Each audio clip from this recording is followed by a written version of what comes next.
కాదు. మరి ఆలస్యం చేయకుండా మా మెగాస్టార్ గారికి మైక్ని హ్యాండ్ ఓవర్ చేసేస్తున్నాము. చిరంజీవి గారు. రైట్,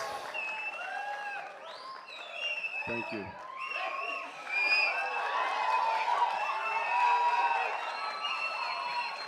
ఒక్క నిమిషం, ఉత్త గ్యాసే, సౌండ్ వచ్చిందా? రావట్లేదు.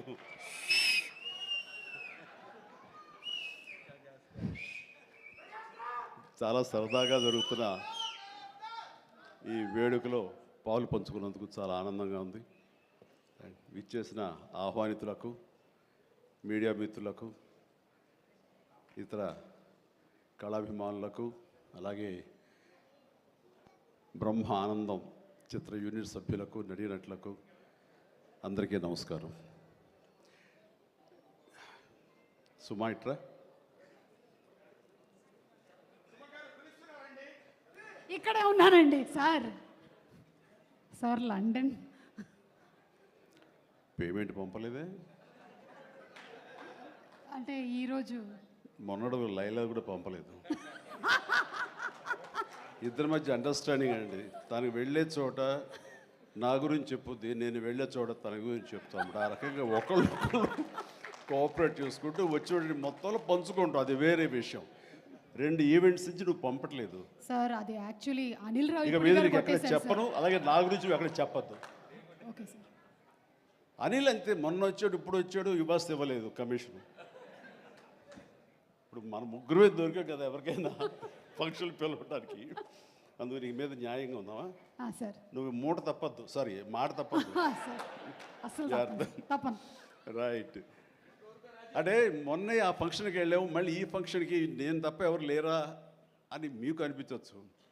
కానీ నెంబర్ ఆఫ్ ఫిల్మ్స్ చేయటం మూలంగా నెంబర్ ఆఫ్ ఈవెంట్స్ చేయాల్సిన పరిస్థితి, సినిమా కథ ఎంత ముఖ్యమో అది ప్రాపర్ టైంలో ఆ డేట్కి రిలీజ్ చేయటం కూడా అంతే ముఖ్యం. మంచి థియేటర్లో రిలీజ్ చేయటం అంతకంటే ముఖ్యం. అన్నిటికీ మించి సినిమాని ప్రమోట్ చేయటం, ప్రేక్షకుల గుండెల్లోకి తీసుకువెళ్ళటం, వాళ్ళ మైండ్లో ఈ సినిమా గురించి చెప్పడం అది చాలా చాలా ప్రధానమైపోయింది. ఈ మధ్యకాలంలో అత్యంత అద్భుతంగా ప్రమోషన్ చేసింది అనిల్ రావిపూడి. సంక్రాంతికి వస్తున్నాం, ఎంత బాగా చేశారంటే ఎక్కడ చూస్తే సరే వాళ్ళే కనపడుతున్నారు. ఎక్కడ చూస్తే ఇంత బాగా చేస్తున్నారు, ఇంత సరదాగా చేస్తారు. వెంకటేష్ కూడా చాలా బాగా రియాక్ట్ అవుతాడు స్టేజ్ మీద. ఈ సినిమాకి వెళ్ళాలనే ఫీలింగ్ కలిగింది. అది ఎంతో హెల్ప్ అయ్యింది. సో ప్రమోషన్స్ అనేది అంత ఇంపార్టెంట్. ఈ సినిమాకి వచ్చేసరికి రాజా రవీంద్ర నాకు చెప్పేది ఏంటంటే, అనే మన బ్రహ్మానందం గారి అబ్బాయి సినిమా ఉంది. విన్నాను, ఏదో బ్రహ్మ ఆనందం అని. అది ఎప్పుడు రిలీజు ఇదే. కానీ తను 2-3 హీరోల కోసం ట్రై చేశారు. వాళ్ళిద్దరూ రాలేని పరిస్థితిలో ఉన్నారు. నేనే కొంచెం కోఆర్డినేట్ చేస్తాను. ఇప్పుడు ఎవరు హీరో వచ్చే పరిస్థితి లేరు. ఎవరో ఒకళ్ళు మెయిన్ హీరో వస్తారు కానీ సినిమా లేదు. మొత్తం డల్ అయి ఉన్నారు. ఎలాగంటే ఎందుకు బ్రహ్మానందం అబ్బాయి అండి, మన ఫ్యామిలీ అయ్యా, చెప్పు నేను వస్తాను. ఇది నేను సంపాదించుకున్నటువంటి ఈ ఇమేజ్ని ఎంతో కొంత ఒక సినిమా ప్రమోషన్ కోసం, ఒక బిడ్డకి ఒక గుర్తింపు తీసుకురావడం కోసం, ఒక బిడ్డకి భుజం కాయడం కోసంగా నేను వస్తాను. బ్రహ్మానందం ఎందుకంత మొహన పడతాడు, ఫోన్ తీ అని ఇందాక ఆయన చెప్పినట్లుగానే ఫోన్ తీసి బ్రహ్మానందం నేను వస్తున్నాను అని ఏదో మాట్లాడబడి నేను వస్తున్నాను, దట్స్ ఇట్. ఇంకా నాకు టైం లేదు, ఏదో మనుషులు ఎదురుగా ఉన్నారు, తర్వాత మాట్లాడి ఫోన్ పెట్టి మళ్ళీ ఇప్పుడు స్టేజ్ మీద ఇప్పుడు మాట్లాడటం అంటే ఇదేదో గొప్పగానో లేకపోతే ఇంకోడో కాదు. మరి ఎక్కడ చూస్తే చిరంజీవి వస్తున్నాడు, టూ మచ్ ఆఫ్ ఎక్స్పోజర్ అంటే అనుకోని నాకేం పర్వాలేదు.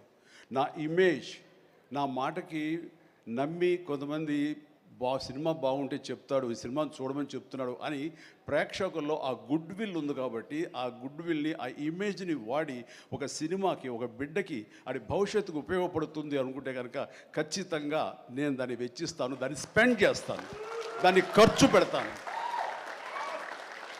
చాలామంది ఏంటంటే టూ మచ్ ఆఫ్ ఎక్స్పోజర్ నీ గ్లామర్ని తగ్గించేస్తుంది. గ్లామర్ అనేది గుప్పిట్లో ఉన్నంత వరకే, తెలిస్తే ఏముంది అని అంటే తెరుస్తాను. గ్లామర్ అనేది పోయే గ్లామర్ కాదు, ఇది గుండెల్లో ఉండే అభిమానం అంత తేలిగా తరగదు. 47-48 సంవత్సరాలుగా ఏర్పడినటువంటి ఇది కాంక్రీట్ అయిపోయింది వాళ్ళ గుండెల్లో. కాబట్టి ఎవరు ఎంత తవ్వుకుందామన్నా సరే దాని ఫ్లేవరే వెళ్తుంది తప్ప అసలు మెటీరియల్ వెళ్ళదు గుండెల్లో నుంచి. కాబట్టి ఖచ్చితంగా నా ప్రమేయం, నా ఇది ఆ పిల్లల కోసం కానీ నా మిత్రుడు నాకు శిష్యుడు లాంటి వయోవృద్ధుడు ఆ బ్రహ్మానందాన్ని తన కోసంగా నేను రావటం అనేది ఇది నాకు సంతృప్తి.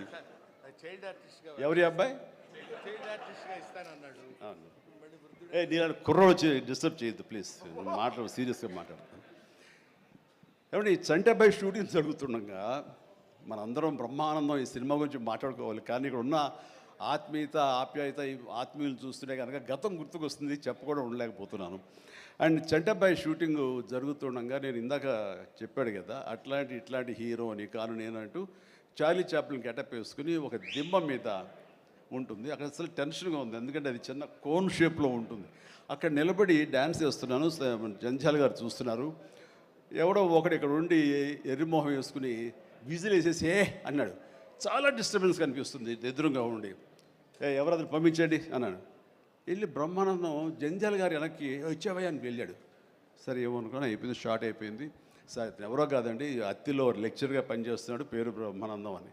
ఓ అట్లాగా, సారీ అండి నేను ఎవడో అనుకున్నానంటే లేదండి మీరు అభిమాని అండి, మీరంటే చాలా ఇష్టం, అందులో లైవ్లో మీరు డ్యాన్స్ చేస్తుంటే వాడు థ్రిల్ అయిపోయి విజిల్ వేసేసాడు, వాడు తెలీదు డిస్టర్బ్ చేయకూడదు అని సంగతి అంటే సరే. అండ్ మంచి మిమిక్ అండి, బాగా మిమిక్రీ చేస్తాడు అనేసరికి అలా అయితే సాయంత్రం కూర్చోబెట్టుకుందాం అని చెప్పేసి సాయంత్రం మా రూమ్లో కూర్చోబెట్టుకుంటే చాలా రకాల మిమిక్స్ చేశాడు, చాలా రకాలైనటువంటి స్కిట్స్ చేశాడు. నాకు ఆశ్చర్యం వేస్తుంది, ఇంత టాలెంట్ ఉంటుందా, ఎంత బ్రహ్మాండంగా మాకు కడుపు నవ్వించాడు అనమాట. అక్కడి నుంచి ప్రతిరోజు ఈవినింగ్ అయ్యేసరికి తనతో కూర్చోవడం నాకు అలవాటు అయిపోయింది. మరి ఇందులో వేషం లేదా అంటే అదేనండి అడుగుతున్నాడు, ఇంత వేషం ఇవ్వాలని.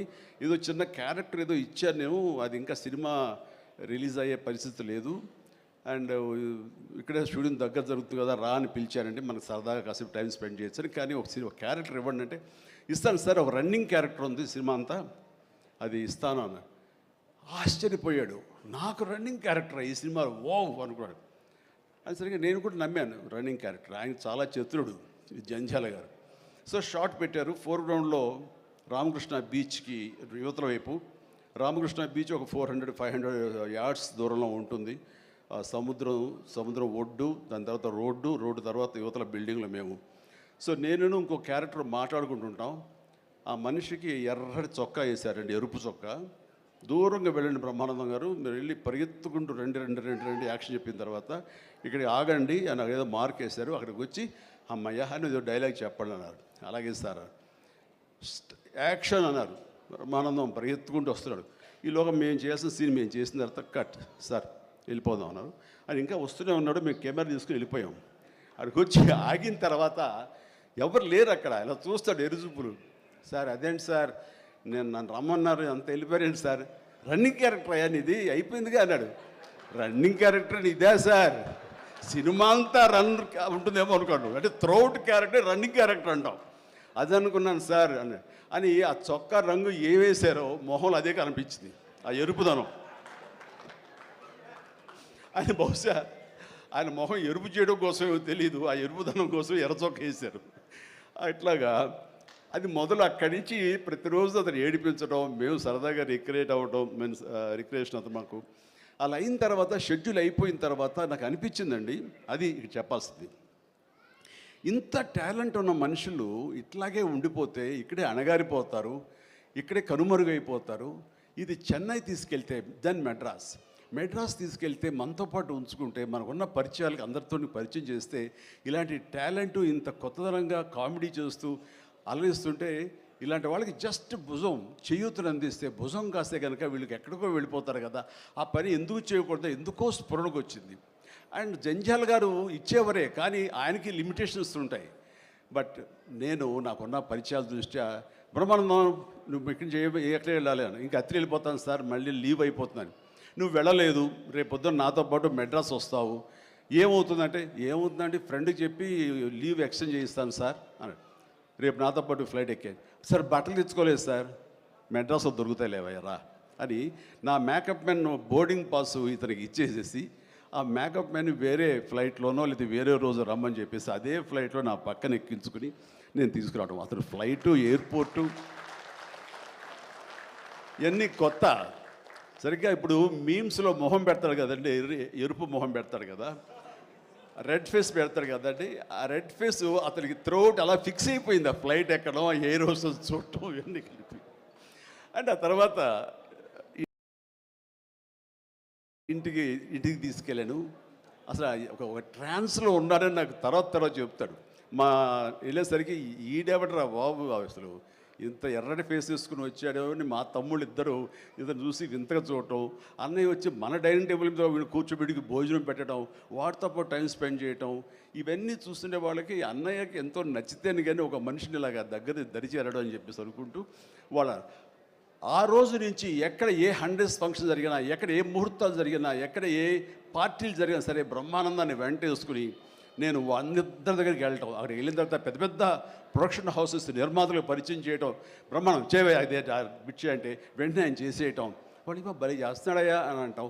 అక్కడి నుంచి రావు గోపాలరావు గారు, రామలింగయ్య గారు ఇలాంటి క్యారెక్టర్ యాక్టర్ల దగ్గర ఆ షూటింగ్ ఉంటే అక్కడ చేయించడం, అలాగే కొండవీటి రాజా ఇలాంటి 100th ఫంక్షన్ జరుగుతుంటే కనుక రాఘవేంద్ర గారు, దేవి ప్రసాద్ గారు ఇలాంటి వాళ్ళ దగ్గర తను చేయించడం, ఇట్లాగా తనకి నేను అంబాసిడర్ని, తనకి ఏజెంట్ని అయ్యి తనకి టాలెంట్ని అందరికీ తెలిసేలాగా ఆ ప్రయత్నం చేశాను. ఎందుకంటే అంత టాలెంటెడ్, అంత పొటెన్షియాలిటీ ఉన్న వ్యక్తి వెళ్ళిపోకూడదు. ఈ రోజున ఎంతోమంది అలాంటి ఊపు లేక, అలాంటి ఉత్సాహం లేక, అలాంటి ప్రోత్సాహం లేక, అలా చేయూతించేవాళ్ళు లేక, ఎంకరేజ్ చేసేవాళ్ళు లేక ఎంతోమంది అణగారిపోయి ఉంటుంటారు మహానటులు.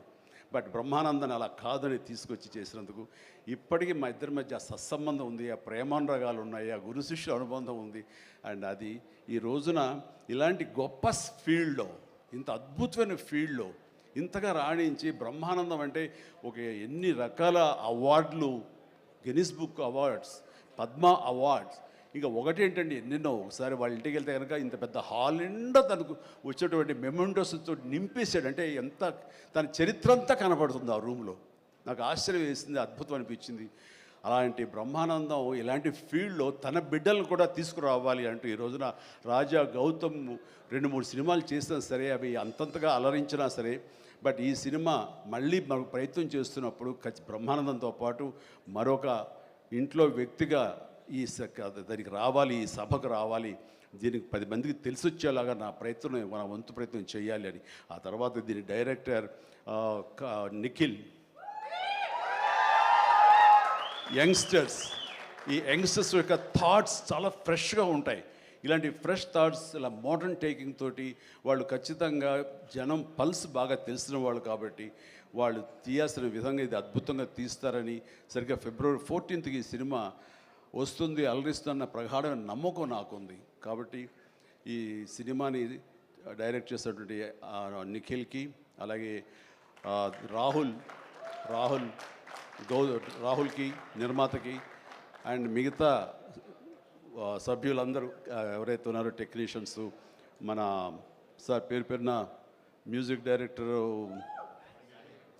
శాండిలియా గారికి, అండ్ వీళ్ళందరికీ నేను మనస్ఫూర్తి అభినందన తెలియజేస్తాను. ఇక నాకు ఇష్టమైన నటుల్లో మళ్ళీ మన రఘుబాబు, తర్వాత వెన్నెల కిషోర్ గారు, మన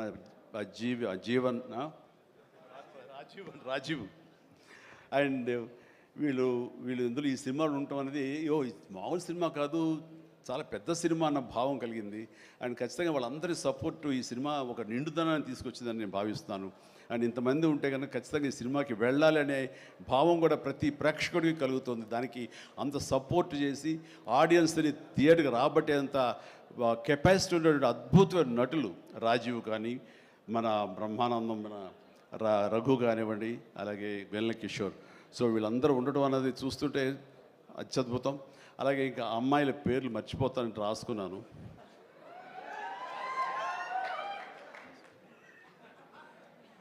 ప్రియ,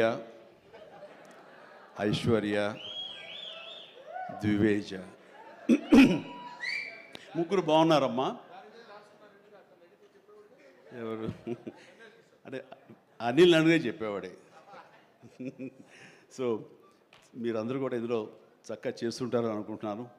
and all the very best అమ్మా, గాడ్ బ్లెస్. అండ్ మరొకసారి ఇలాంటి చిత్రాల్ని ఆదరించండి అండ్ ఇలాంటి వాళ్ళని ఆశీస్సులు అందజేయండి. వీళ్ళకి అద్భుతమైన భవిష్యత్తు మీరే ఇవ్వాలని ప్రేక్షకులకి నేను తెలియజేసుకుంటూ ఇలాంటి వేడుకలో పాలు పంచుకోవడానికి నాకు అవకాశం ఇచ్చినటువంటి బ్రహ్మానందంకి మరీ అంటే బ్రహ్మానందం ఇస్ ఎవరో కాదు, నా ఆల్టర్ ఈగో, నా సోల్మేట్. బ్రహ్మానందాన్ని విపరీతంగా ప్రేమించిన సందర్భాలు ఉన్నాయి, విపరీతంగా ఏడ్పించిన సందర్భాలు ఉన్నాయి, విపరీతంగా కోప్పడిన సందర్భాలు ఉన్నాయి. ఏది జరిగినా సరే ఒక ఫాదర్ లాంటి వాడు, తనకంటే నేను చిన్నవాడినైనా సరే నన్ను ఎప్పుడూ పెద్దగా చూస్తుంటాడు. ఆ పెద్దరికంలో అంటే అన్నారు అనేలాగా ఉండేటటువంటి గొప్ప వెల్కమింగ్ నేచర్ నన్ను మనసులో అంతగా పెట్టుకున్నాడు. కాబట్టి నాకు ఆ స్వతంత్రం ఉంది. ఆ స్వతంత్రం ఈ రోజున ఈ యూనిట్లో ఎవ్వరు నన్ను పిలవకపోయినా ఆహ్వానించకపోయినా సరే నేనే వస్తానని స్వయంగా నేను ఫోన్ చేసి వచ్చేంత ప్రేమ నాకు కలిగించాడు, కనబరిచాడు. అలాంటి బ్రహ్మానందం మన ఈ ప్రేమ కలకాలం ఇలాగే కొనసాగాలి. అండ్ ఈ సినిమా February 4th ప్లీజ్ దయచేసి 14th అత్యద్భుతంగా ఆడుతుంది. నీకు పుత్రోత్సాహం కలుగుతుంది, నువ్వు చక్కగా గర్విస్తావు. నేను ఏ రకంగా అయితే పుత్రోత్సాహాన్ని అనుభవిస్తున్నానో అంతకంతగా నువ్వు అనుభవిస్తావు కోరుకుంటున్నాను ప్లీజ్. ఎందుకంటే మనం ఎంత సంపాదించాం, బ్యాంక్స్లో ఎన్ని కోట్లు డిపాజిట్ చేసుకున్నాము, ఇక్కడ ల్యాండ్ బ్యాంక్ ఎంత మనం చేసుకున్నాము, అది కాదు మనకు సంతోషాన్ని ఇచ్చేది. మన బిడ్డలు అభివృద్ధిలోకి వచ్చి వాళ్ళు చక్కగా ఫ్లరిష్ అయితే అది ఇచ్చేటటువంటి గొప్ప సంపద, ఆనందం, సంతృప్తి అది అంతా ఇంత కాదు. మనం ఎన్ని సంపాదించి బిడ్డలు సరైన మార్గంలో లేకపోతే ఎంతగా కృంగిపోతాం కూడా మనం ఊహించుకోవచ్చు. ఇప్పుడు అలాంటి పరిస్థితి రాకుండా బిడ్డలు ముందు అసలు బుద్ధులు బంగారం నీ బిడ్డలు ఇద్దరి, అది నాకు తెలుసు. బట్ వాళ్ళ భవిష్యత్తు కూడా బంగారంగా ఉంటుందని మనస్ఫూర్తిగా నేను ఆశిస్తాను. భగవంతుని ఆంజనేయ స్వామి నేను కోరుతున్నాను. ఇక కొసమెరుపు ఇక్కడ అనిల్ బాబు నాన్న గాడ్ బ్లెస్ యువరా. అండ్ అనిల్ రావుపూడి సినిమా అన్న దగ్గర నుంచి, అతను చెప్పిన లైన్ దగ్గర నుంచి నాకు కొత్త ఉత్సాహం వచ్చేస్తుంది. ఎప్పుడప్పుడు సెటిల్కి వెళ్తాం, ఎప్పుడు కామెడీ చేద్దామని. అంటే ఈ మధ్య పొలిటికల్గా వెళ్ళినప్పుడండి, పాలిటిక్స్లో ఉన్నప్పుడు ప్రతిరోజు స్ట్రెస్ఫుల్ అండ్ ఎంతో సరదాగా ఉత్సాహంగా ఉండేవాడు నేను సినిమాల్లో ఉండగా. అక్కడికి వెళ్ళిన తర్వాత ప్రతిదీ స్ట్రెస్సే. అన్నవాడిని అననవాడిని కూడా తిట్టాలి, ఏం తిట్టాలని తిట్లు రాసుకుంటూ మొత్తం స్ట్రెస్ఫుల్గా ఉండేది. కొన్నాళ్ళు పోయిన తర్వాత మా ఆవిడ అడిగింది, ఏంటంటే మీరు దేనికి స్పందించట్లేదు, దేనికి పెద్ద నవ్వటం లేదు, ఏమైంది? ఏమో నాలో హాస్య గ్రంథులు దొబ్బేసాయేమో అన్న ఫీలింగ్ నాకు వచ్చింది ఈ పొలిటికల్గా. అందుకని మళ్ళీ 150 సినిమా తర్వాత ఎక్కడో కొంచెం నిద్ర లేచి నవ్వడం మొదలుపెట్టి ఈ సినిమాతోటి నాలో ఉన్న హాస్య గ్రంథులు మళ్ళీ తిరిగి హాస్యం తారాస్థాయికి వెళ్తుందని ఆశిస్తున్నాను. అండ్ కూర్చున్నప్పుడల్లా అతని ఎనర్జీ అంత ఇంత కాదు. ఆ చెప్తుంటే నాకు వచ్చేస్తుంది అనమాట. అతను ఏదో చెప్తుంటే నేను ఇంకోటిదే చెప్పేస్తాను. అట్లా ఇద్దరం ఒకళ్ళు కంట్రిబ్యూట్ చేసుకుంటూ ఇలాంటి యంగ్ డైరెక్టర్ దగ్గర చేయటం మూలంగా నేను మళ్ళీ కొత్తగా ఆవిష్కరించుకున్నట్లు ఉంటుంది. అండ్ నేను అన్నాను, మన వైన్ ఓల్డ్ వైనే బట్ న్యూ బాటిల్ అది నువ్వు. కాబట్టి మన కాంబినేషన్ డెఫినెట్గా మళ్ళీ కొడతామంటే సందేహం లేదు, నాకు ఏ డౌట్ లేదు, ఖచ్చితంగా కొడతాం. అండ్ ఖచ్చితంగా ఉంటాడు. అండ్ చాలా సంతోషం. ఎవరో చెప్తున్నారు ఉంటారు సార్, ఖచ్చితంగా చైల్డ్ క్యారెక్టర్ ఏంటి? చాలా సంతోషం అంటే చాలా కాలాతీతమైంది అండ్ చాలా సంతోషంగా ఉంది. అండ్ మరొకసారి యూనిట్ సభ్యులు ప్రతి ఒక్కరికి నాగాశ్విన్ ఇప్పుడే అంటున్నాం. నాగాశ్విన్ అన్నాడు, సార్ సినిమా ఎప్పుడు ఫినిష్ చేస్తావయ్యా అని. సార్ త్వరగా చేసేసేయాలనిపిస్తుంది సార్, టైం వేస్ట్ చేయకండి సార్, వాల్యుబుల్ టైం ఇది, మీరు మంచి ప్రైమ్ యూత్లో ఉన్నారు అండ్ త్వరగా చేసేసేయండి అంటే. అదే సార్ థ్యాంక్ యూ సార్, మీరు అంత ఇదిగా అంటారంటే నేను ఊరికనే అంటలేదు, త్వరగా ఫినిష్ చేసి నాకేదైనా ఉపయోగపడి నా గురించి ఆలోచిస్తాను అని. అంటే ఇలాంటి యంగ్స్టర్స్ చేస్తే కనుక మనం కొత్త ఉత్సాహంగా ఉంటుంది, కొత్తగా మా ఎనర్జీ ఉంటుంది. ఆ ఎనర్జీతోటి మళ్ళీ ప్రేక్షకుల్ని అలరించే సినిమాలు రాగలిగితే కనుక వావ్, అంతకని ఏం కావాల్సిందే ఉంది. అంటే ఈ జన్మంతా ఇంకా రాజకీయాలకి దూరంగా ఉంటూ సినిమాలకి అతి దగ్గరగా ఉంటూ హక్కును చేర్చుకుంటూ ఆ కళాన్ని తలుతూ ఉంటాను. అది అంటే చాలామందికి డౌట్లు వస్తున్నాయి, ఏంటి కొంచెం అటు వెళ్తాడా ఏంటి, వాళ్ళకి పెద్ద పెద్ద వాళ్ళందరికీ దగ్గర అవుతున్నాడు, వాళ్ళందరూ దగ్గర చేసుకొని ప్రయత్నం చేస్తున్నారు అంటే కాదు, మరో రకంగా సేవలు అందివ్వడం కోసంగా చేయడమే తప్ప అంతకు మించి పొలిటికల్గా వెళ్ళటం అనేది లేదు. ఆ డౌట్ పెట్టుకోవద్దు my dear friends, media friends. లేదు, పొలిటికల్గా వద్దు. పొలిటికల్గా ముందుకు వెళ్ళటానికి నేను అనుకున్న ఆ డౌట్ పెట్టుకోవద్దు my dear friends, media friends. లేదు, పొలిటికల్గా వద్దు. పొలిటికల్గా ముందుకు వెళ్ళటానికి నేను అనుకున్న లక్ష్యాల్ని, నేను అనుకున్న సేవాభావాల్ని, ఆ సేవల్ని చేయడం కోసంగా పవన్ కళ్యాణ్ ఉన్నాడు, ముందుకు వెళ్తున్నాడు. Yes, thank you so much, love you all. Brahmanandam మరొకసారి పెద్ద హిట్ అవుతుంది, అవ్వాలి. దాన్ని మీరందరూ హక్కును చేర్చుకోండి, మీ ఆశీస్సులు ఇవ్వండి. బిడ్డ గౌతమ్కి మంచి భవిష్యత్తును అందివ్వండి. ఆ తండ్రికి పుత్రోత్సాహం నిండుగా మెండుగా పొందే అవకాశాన్ని మీ చేతుల్లో ఉంది, మీ ఆశీస్సుల వలన వస్తుందని ప్రగాఢంగా నమ్ముతూ ముగిస్తున్నాను. Thank you so much. Suma, payment sir sir Anil గారి అకౌంట్లోకి వేసాను సార్. రాజీవ్ మొత్తం అంతా మీ ఇద్దరు తీసుకున్నారా? నాకు ఇబ్బంది చెప్పండి అయ్యా. Thank you so much Chiranjeevi గారు. యాజ్